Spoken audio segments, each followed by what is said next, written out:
Hey guys, welcome to my channel Anonymity, and in this video we are gonna learn about how we can quickly set up and get started with Flutter. So Flutter is Google's UI toolkit for building natively compiled application, and with a single code base you can run your code across devices such as iOS, web and mobile. To quickly get started with Flutter, we need to install Flutter SDK in our system. So for that, we need to quickly just click on this install link, and after this, it's gonna ask you which OS you are currently in. So I'm in Windows, I'm gonna hit Window, and you have two options here.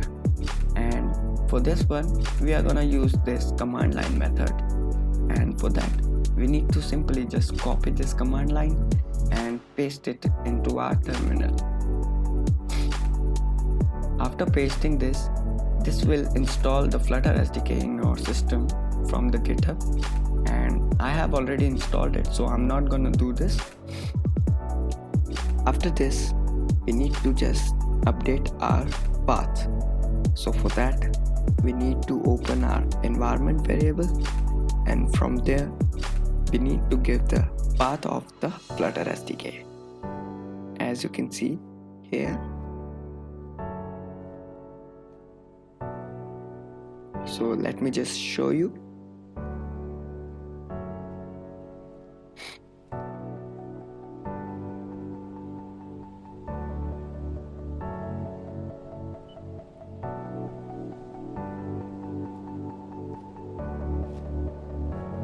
After setting up the SDK, we need to open Android Studio and head over to plugin section and type for Flutter. This will ask for another installation, and we will hit OK for that as well. After this, we need to specify the Android SDK location.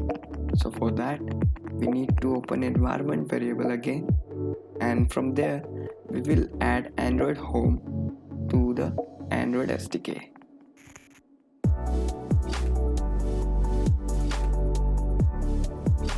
And this all is done, guys. So just quickly open terminal and type in Flutter Doctor, and this will show you the current status of the installation. So if you got something wrong, then you can complete it here. As you can see, I have no issue, so I'm just ready to go. And from here we can now select our Flutter project, as you can see. So we are gonna quickly hit next for this one, and let me just quickly fix this issue. Wait.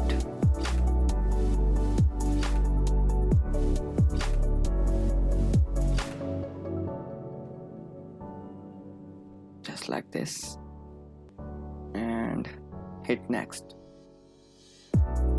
Again hit next.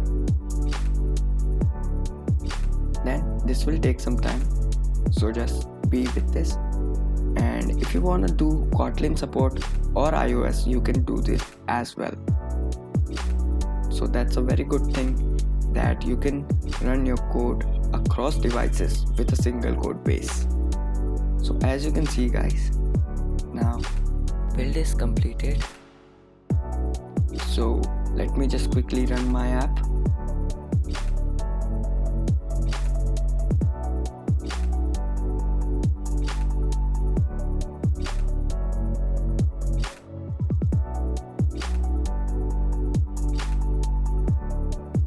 So yeah, it's working fine. After this, to show you the quick reload feature, we will change something. We can randomly pass anything to just see the hot reload feature, and so just like it will rebuild your project under the seconds. So yeah guys, that's all for this video. I hope you like this video, and if you like it, then give a thumbs up and subscribe my channel, because lots of more videos are coming soon. Till then, keep learning and peace.